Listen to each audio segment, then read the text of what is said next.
This is just a diagram of like the pathway of light through the eye. So light enters through the cornea, travels through the pupil and like the lens, and then it's focused on the retina at the back of the eye, and then is sent along the optic nerve to the brain. So again, if you do some research or review your textbook, I'm sure you'll be able to find a much more detailed diagram that might help you with like the anatomy of the eye. Again, we have those two parts, and our second kind of three are like that selection, organization, and interpretation, which is like our perception. And again, that's all about making sense of what we see. So how can we go from seeing a bunch of mismatched random pieces to how can we actually make sense of what we see? Awesome. So first kind of influence that we're looking at with influences on visual perception is biological influences. So biological influences, the first thing is actually the physiological makeup of the eye. So think about the physical structure and function of your eye. If your eye is physically damaged, that is a biological structural thing that's going to affect how you see things. But another thing we talk about there is like flexibility and shape. So again, how your eye is physically structured and made up is actually going to influence how you see what you see. So that is our first biological influence on visual perception.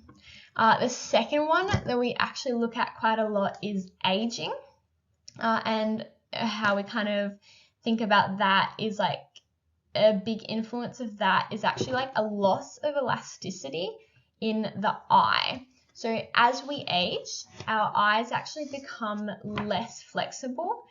And so because of that, it actually is again influencing like what we're able to see, which is really, really interesting. So to go into that a little bit more, as we age, our eye loses elasticity and flexibility, like I said before, and that's kind of like because our lens is hardening with age. So we can no longer like bend it or like alter it as easily. So we can't actually like bend light as accurately to focus it on the retina like we could before. So because again, as people age, their eye is like losing that elasticity and flexibility. The lens is getting harder. Normally, depending on whether we're focusing like up close or far away, like our lens actually like bulges and stretches to like accommodate that. But if it's like hardening, it can't actually do that anymore. So it can't actually focus the light on the retina as it should or could in like a healthy, like a younger individual potentially.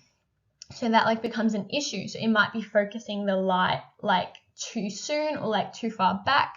So it can cause issues on like people seeing things like near or far away, depending on like how the lens is changing. And this is called like presbyopia. And there are also other things such as like floaters or cataracts, age-related macular degeneration and glaucoma, all of which like reduce a person's vision and they all increase with likelihood as we age. Our third biological influence on visual perception is actually our genetics. So here we're thinking about inherited visual disorders that are passed on from parent to offspring through their genes. So congenital visual disorders are present from birth. So for example, color vision deficiency is a big example that we look at here. And depending on whether it's like monochromacy or trichromacy, for example, is going to depend on the extent to which they're colorblind. Some people are like red-green colorblind, but there also are like rare cases where people are like completely can only see in like grayscale because they have no color vision, which is which would be quite a challenging thing.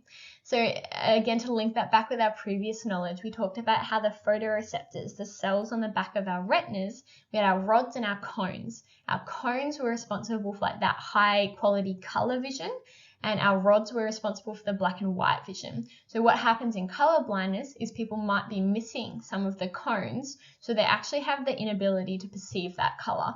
So again, making links between related content is really helpful when you're trying to deepen your understanding of the content when studying and like making those interrelated connections, which is something that we'll talk about in a lot more depth when we get to memory as well.